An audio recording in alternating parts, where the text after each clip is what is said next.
Yay! Okay. So thank you all for being so patient. So just so you all know, I've just put the recording on. And I'm gonna kick us off. So my name's Dr. Alice M. Kelly. I'm a literary and media scholar, and at the moment I'm also a fellow in residence at the Rothermere American Institute at the University of Oxford, who are funding this event. I'm really excited to welcome all of you to our third seminar, as well as our phenomenal speakers. We're going to have the same 5-minute intro from me, where I introduce some key terms, cover some of the theory behind why I wanted to do this seminar series, and then I'm going to be introducing our speakers. So we'll have two 15-minute presentations from Dean Leetal and Marty Heath, and then a 25-minute Q&A. And please feel free to post in the chat questions you'd like to ask at the end. Okay, so key terms. Is that all good? Still there? Still there, okay. I love you, Marty, thank you so much. So again, we covered this in the introduction to the first two seminars, so I'm not going to repeat myself too much, but just for anybody who's still unfamiliar at this stage, transformative fan works are artworks that fans create using pre-existing characters from copyrighted media, and they're often presented in ship-specific relationships, and those might be two female characters in a relationship that's known as fem/ship, two male characters as a /ship, or heterosexual ship is known as het, and those can be characters who are queer in the source text or who are queered in fan texts. So in this Archives of Desire seminar series, we're going to be talking about, and we have been talking about, the online spaces where we find, consume and create these works. So the theory behind this seminar series is something I started thinking about when I read Rogue Archives a couple of years ago by Abigail de Kosnik. And as I covered in the last two seminars, Abigail de Kosnik argues that writing and reading fan fiction, which is an example of transformative fandom, that writing and reading fan fiction constitutes acts of remembrance, and that the fan sites where we find fan fiction become aggregators of fans' remembrances, because it's a collection of how individual fans have approached and engaged with the media that they're consuming. And de Kosnik also talks in Rogue Archives about how these online fan spaces are, quote, real queer spaces populated by people who identify across a broad range of genders and sexualities, which, like all real queer spaces, are rife with internal and external conflicts. Now, so far in this series, we've been asking if transformative fan works are recording real queer desire, then how do the racialized structures of fan spaces limit the kinds of desires circulating? So that's what Mel Stanfield and Katie and Pow were talking about in the first seminar.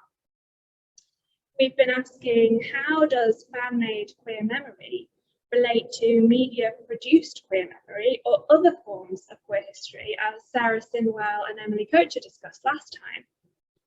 And today, we're going to be thinking about what kinds of bodies reside in these spaces. We'll be hearing about this in terms of disability in Marty Heath's talk and non-binary representation in Dean Leetal's, but primarily we're thinking about this question of what types of embodiment are being remembered here. So we're going to start with Dean, if Dean's ready. Yeah? Okay.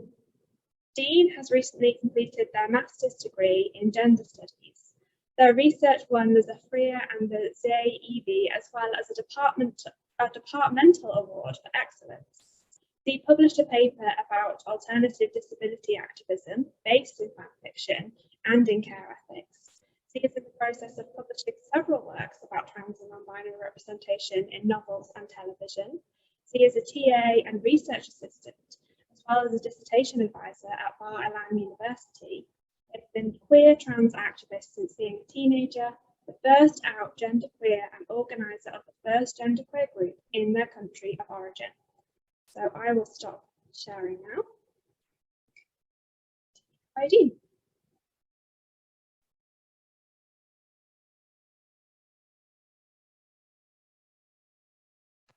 Can you hear me okay now? Yes. Okay, so we're doing this without headphones. I'm going to be less responsive. I apologize.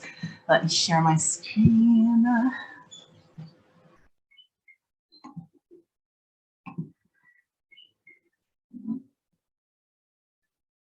Sorry.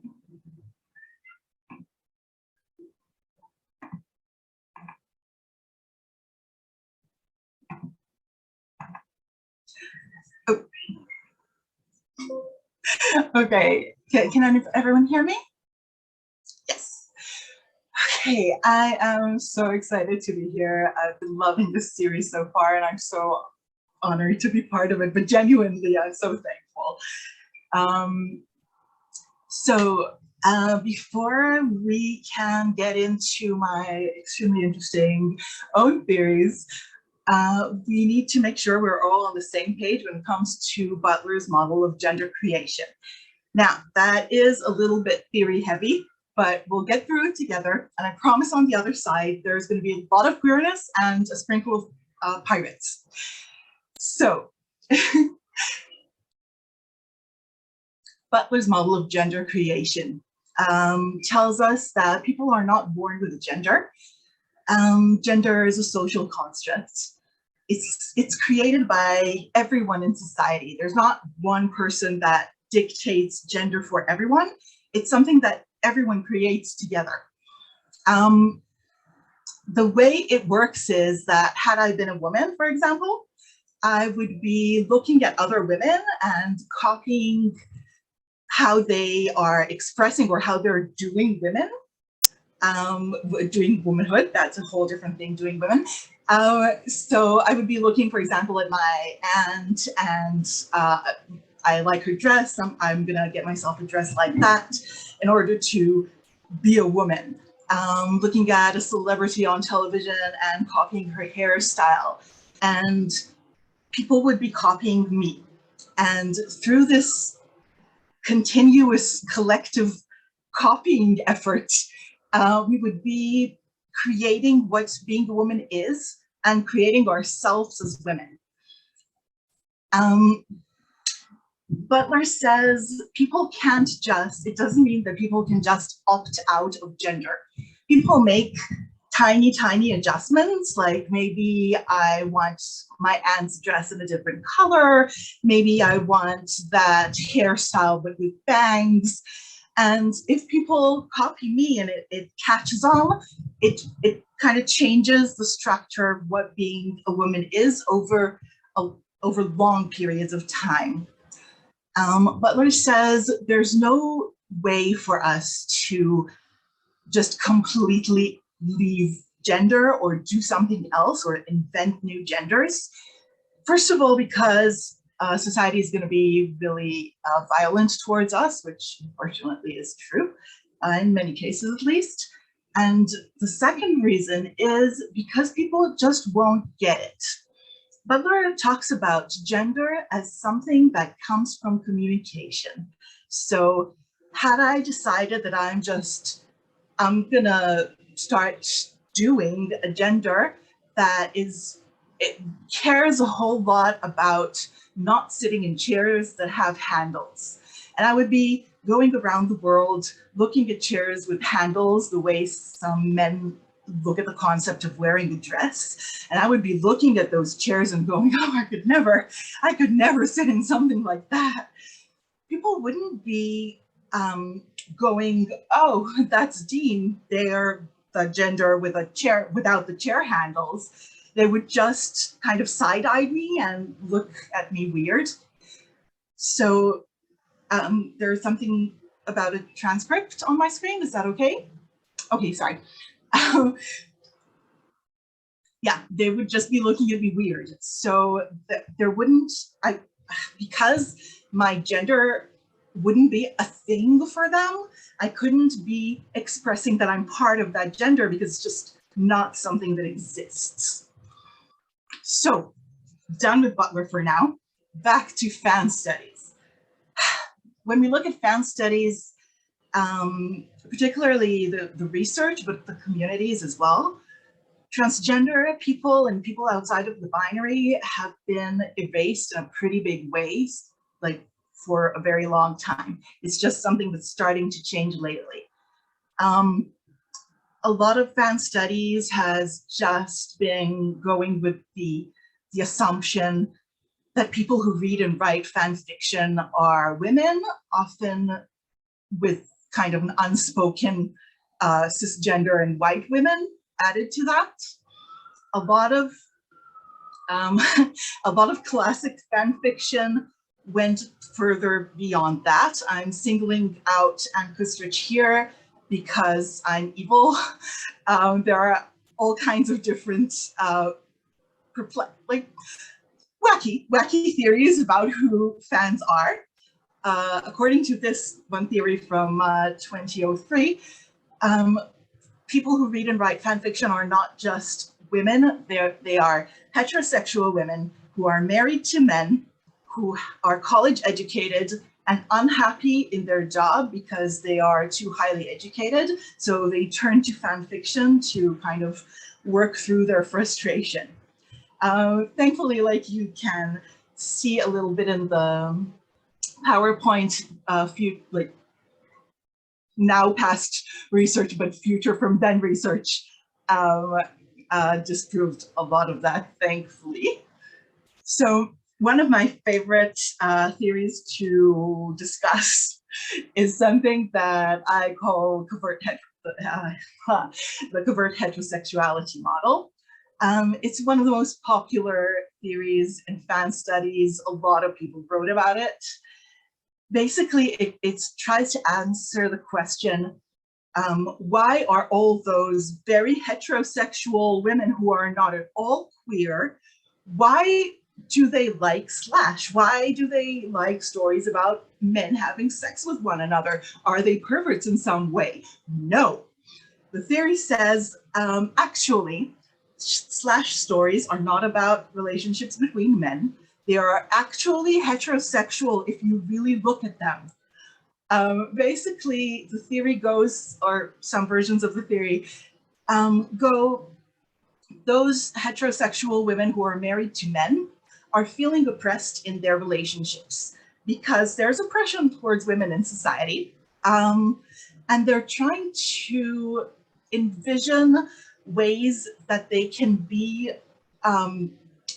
that their partners, their heterosexual men partners, can be less oppressive. They're not asking for anything bigger than that, just that little change.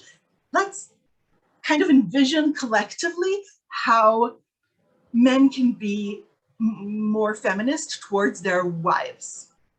And they write these stories about two men because it's easier for them to imagine that relationships between people of the same gender are going to be equal. Now, let's not get into how incorrect that is and not intersectional, but that's the theory. So according to the theory, they write their most intimate gendered experiences and desires on men.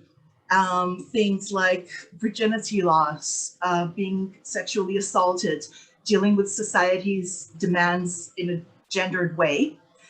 And specifically, they code one of the characters, one of the main characters, as a woman through things like them being emotional, through physical attributes that are linked with femininity, like long lashes, being short, being soft, and of course, their desire for a monogamous relationship, which, again, this is how the theory goes.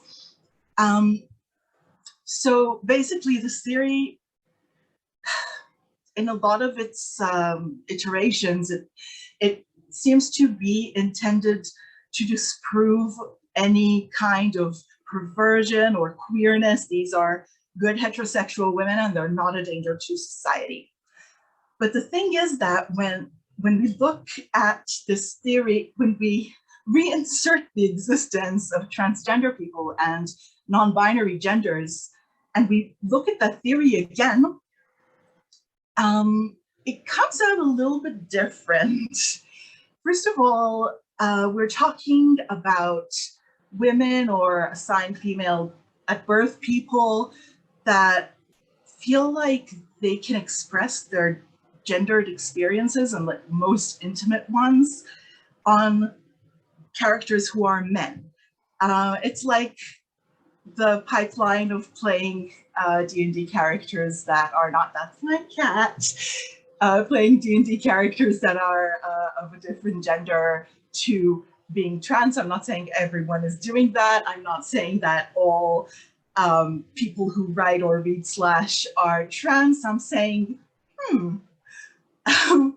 what's more, if we look at characters, these are characters who are definitely men. They're very well established as men. They, you know, drive the cars and shoot the guns and all that kind of stuff. And they're also definitely, decidedly, according to this theory, women. That is having more than one gender. It's by definition outside the gender binary. It's one of the definitions of non-binary gender. There's hardly any way around it. This is a field of characters, main characters that are genderqueer, that are outside of the gender binary. That's just what this theory is describing. I think that maybe trans people were erased so severely in the field that people kind of didn't even think about it when they were promoting this theory, but there's no way around it. Another theory that I love looking back at, and Kustritz asks, why are there so many stories about pirates? Now, please note that this was written in 2003. It's before Our Flag Means Death was aired. But Anne Kustritz says, in fandom, we have like challenges, prompts, projects, where someone puts out a call for people to write, for example, write your ship, write your fandom as a pirate alternative universe. And she asks, why am I sitting here reading so many stories that are almost completely identical, like 20, 30, 40 stories about my ship as pirates? Why do I need this? And she says, these stories build on one another. They're not completely identical. One person puts out a story, another person makes little tweaks to it. And in our effort as heterosexual women who are trying to reimagine masculinity that won't be oppressive to us, we're trying to imagine what masculinity might look like had it been different. We're trying to envision a new type of masculinity, and we're building on one another, and we're making tiny adjustments. And I'm on the wrong slide, but I look at this, Anne Kustritz didn't mention Butler, but I look at this model that she's describing, and it seems incredibly familiar. That is Butler's recipe for gender creation. It's building on one another, a collective brainstorming, imagining this thing that this way that gender can be as a group. And what is really cool about it, I think, is that it points out a loophole in Butler's theory, because Butler says you can't break out of gender because no one is going to understand you.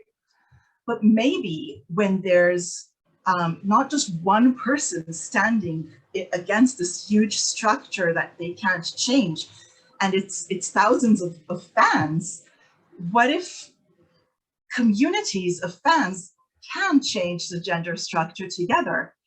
Because we do understand one another. We create systems of signals my pals would understand my whole thing with the chair and the handles if it's a fandom thing. Now, I'm not saying that fan communities are perfect in any way. I'm just saying it's enough people to maybe make this change. And if we reconsider that this was invented or put together when transgender people didn't exist, and we put trans people back into this mix, maybe it's not just this heterosexual masculinity that fans are inventing. Maybe we're inventing new genders. Now we can argue about whether it's inventing new genders or inventing ways to express old genders, but we are inventing ways to do that. Like, for example,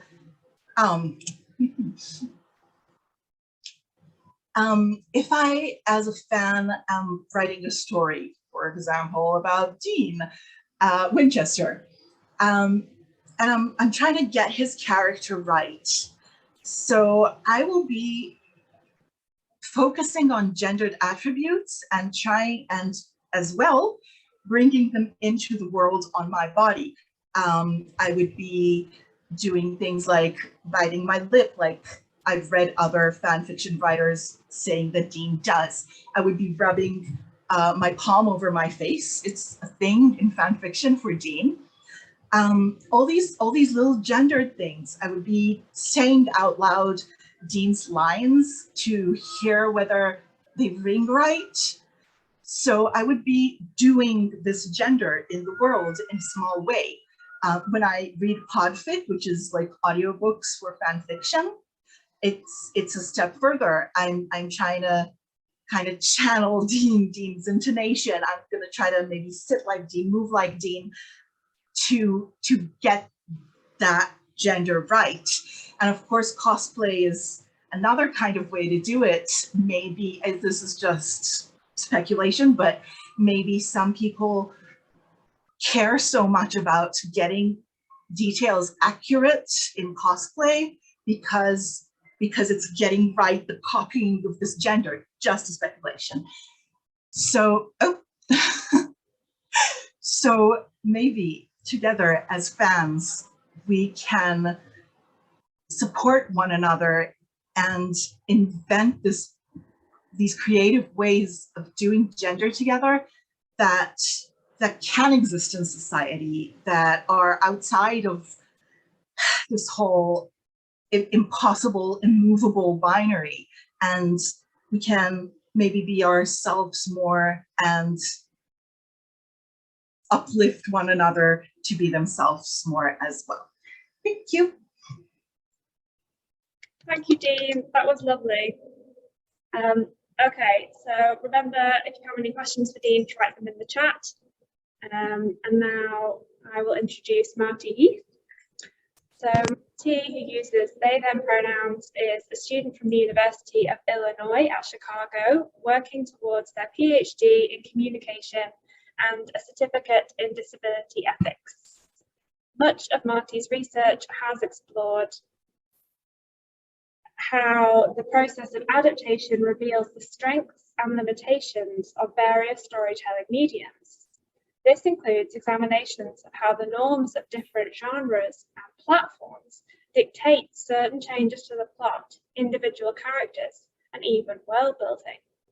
As a queer disabled person, Marty has become increasingly interested in the embodiment of hierarchies of power, from the invisibility of various disabilities to the notion of passing, and where non-normative bodies are presented as either sub or superhuman.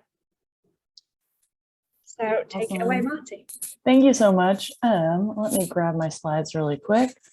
Awesome. And I'm going to make all of your faces tiny in the corner. Okay. So I'm also going to start my timer. Apologies, guys. There we go.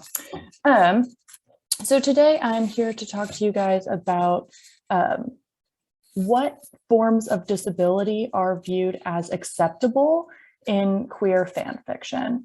So I'm just going to jump right in. So I was kind of looking at the question, which bodies are viewed as desirable and taken up by fandoms as popular ships? This is, of course, coming from the assumption that bodies are objects which are race, gendered, and disabled, right? My arguments that I'm going to make are twofold here today. I'm going to talk about the trope of the tortured white man as the most acceptable depiction of disabled queerness. And I'm also going to talk about how race specifically plays into this. And as evidence, I'm going to talk about the popularity of various ships on Archive of Our Own to gauge the favorability and acceptability of these bodies in different fandoms. Okay, so finding number one. Ideal disabled subjects are heroic, white, and male. So this comes from research that I've done on historical gay or homosocial characters in historical fiction series. But what's interesting to me is the idea of the tortured white man trope. This is discussed by Savran in his 1998 book, who you can see down here at the bottom, talks about white male victimhood as a concept which emerged in response to increased diversity in popular culture. So he talks about in the 1960s and the 1970s, you start to have more characters of color, showing up in popular media. And then as a way of like reclaiming the center stage, white male characters were kind of put through traumatic experiences to show that they go through struggles too. And so he discusses how white masculinity, masochism, and homoeroticism kind of got blended up together. And so I'm going to talk about that today in relation to hierarchies of disability. So hierarchies of disability vary depending on what specific disabilities you're looking at, but generally there are two things that I want to point out here.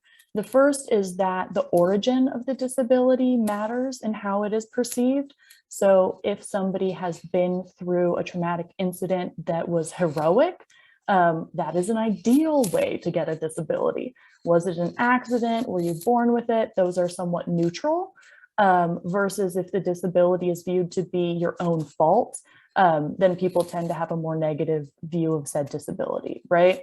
Own fault disabilities might include, driving drunk or, contracting HIV, which tends to be viewed as somebody's like own decision, addiction, those types of disabilities. Invisibility is also very important in the hierarchies of disability. How visible is your disability? Is it something that people can ignore and you're passing as fully abled? Is it something that they can't ignore? Is there extensive perhaps on your face?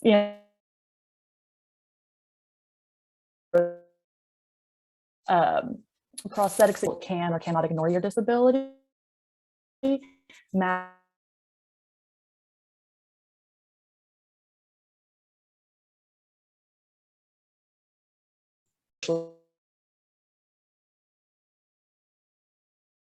is, and specific health concerns versus physical disabilities, and those which allow you to maintain like the four-limb theory, as I've called it, of, are you missing a limb? Are you some kind of cyborg like a Doc Ock figure? And how different your body looks from this kind of ideal normative picture of the body determines how acceptable your disability will be. So here we have some of the top results for the canon disabled character. So if you put in canon disabled character into AO3, you don't even have to try and make it gay, it's just gay. So I think that's really interesting. I have here, 1, 2, 3, 4. I've skipped Jason Victor because I am less familiar with them. But I think it's really interesting and supports the idea of the homoerotic white disabled character trope, that these top depictions of canonical disabled characters tend to all be white men, some of whom are straight white men, right? And that's really interesting, that the fact that even these straight white men are queered by their association with disability. I also want to draw your attention to the staggering numbers over here in the corner of the massive drop between male-male relationships into, heterosexual relationships and then femme/slash relationships, that this is kind of a really dramatically gay area of fandom. And you'll see this a lot with hurt comfort fics, right? Where, again, as Dean was saying, one of the characters might be feminized through the need for comfort from their partner. I also want to talk about the relationship that this has specifically with race. And I want to talk about, in particular, the preference for queer relationships between white characters who may be disabled or trans over straight relationships, including characters of color. So some of you might be familiar with the notorious Merlin, Arthur, Guinevere fan triangle that included a kind of controversy that people were more willing to ship Merlin and Arthur together versus Arthur with his queen Guinevere. And there was a discourse about how, we need queer representation. And so we get to do this, and it's not because we're racist. But also, this is a pattern that we see come up repeatedly. And one example that I want to talk about, which is so interesting and really is such a perfect example of these two different findings of mine kind of merged together, is the relationship between Michael, Alex, and Maria on the show Roswell, New Mexico, which is on the CW. So first, again, let's look at the numbers. Michael and Alex are so far above and beyond any other relationship on the show in terms of popularity. And something that's really interesting here is that not only does this mirror the Merlin, Arthur, Gwen situation, but it also upsets the Michael, Maria ship dominance that was so popular in the original Roswell. Michael and Maria were the go-to, everybody loved them. And then, how kind of quickly that was overturned in this new version. So disabilities here, as the disabilities were in these ships, are often emotionally grounded, based in trauma, may include limb loss, and are potentially hidden easily by costuming, which is important because basically none of these actors are disabled, right? So they have to be something that can be largely hidden. And that's something that I think is very interesting about this particular relationship, is that the disabilities are visible and functional. So although both of the actors are non-disabled, in the show, both of them have visible scarring. You'll see Michael's hand down here in the corner, and Alex has a leg amputation that he got in a war zone. So both of these injuries are actually rooted in homophobia, and they were both generally inflicted by Alex's father, who found out in high school that Michael and Alex were in a relationship, smashed Michael's hand with a hammer, in basically a hate crime, and then also sent Alex off to war where he lost his leg. So they're both intrinsically linked to homophobia and the trauma of being, othered in that way. I do want to say we get a sort of healing narrative with Michael, where his alien brother magically heals his hand at the end of the first season, which is a kind of fix-it narrative that I'm not very happy with in general, but is part of a broader narrative of their relationship healing and healing from this trauma that they went through. I do want to say Michael and Alex are one of the main relationships on the show in season 1. And then in season 2, Michael starts dating Maria. And you can see even throughout their relationship, Alex is kind of in the middle. He stays in between them. Everything is kind of framed as, oh no, you dated my best friend. How do we feel about that? They have a threesome. Alex is very much a part of this relationship. And in the breakup scene, Maria literally says, like, we should break up before I wonder if someone else could make you happier. And that is discussed specifically in relation to Alex. So this is just a very interesting case that I could talk about all day, but I should move on. These are things I'm going to brush past pretty quickly, but these are kind of bonus examples of how disabilities in shows show up in the shows, but then don't show up in fan works. And this kind of underlines my idea that certain disabilities are more sexy. For example, this is like a massive moment where you get Michael's, kind of broken hand with Alex's broken leg, and they're in bed together, and it's like part of their romantic and sexual lives.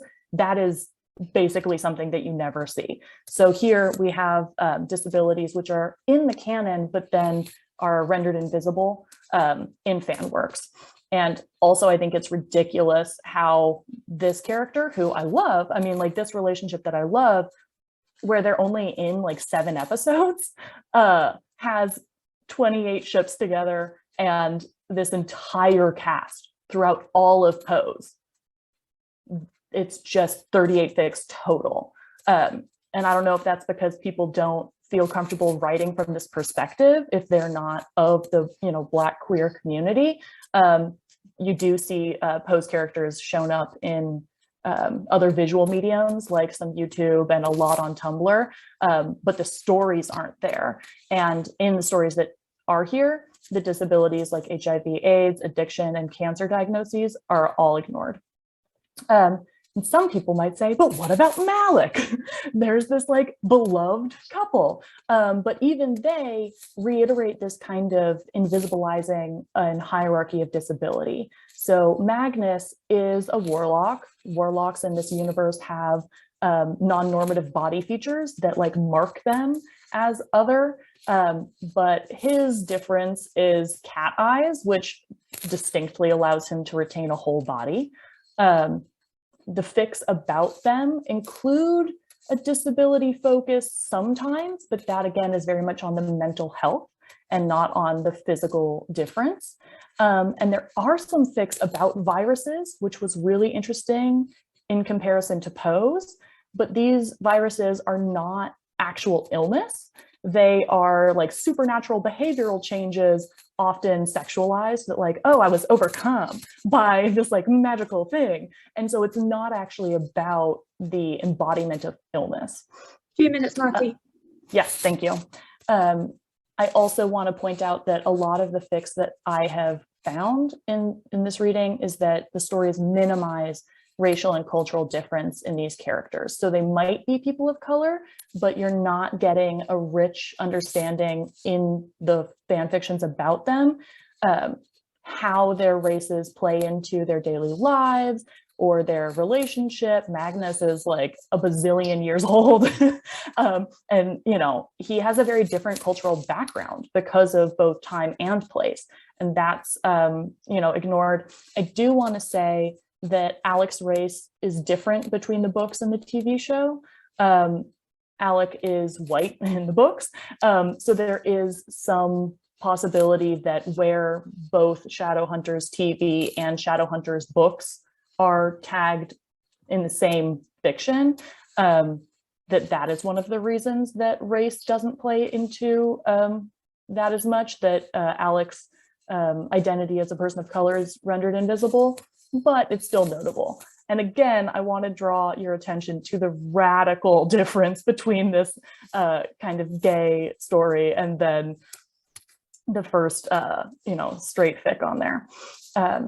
Okay, so that is all of my things that I'm going to talk to you guys about today. I do just want to make some fun recommendations where I got some of my ideas from. So this is the book Taking It Like a Man, White Masculinity, Masochism, and Contemporary American Culture by David Savron, which I mentioned earlier. The Dark Fantastic is an amazing, totally readable, fabulous book that I recommend to everybody, that talks a lot about race and shipping, and is kind of where I was reminded about the Merlin Arthur situation.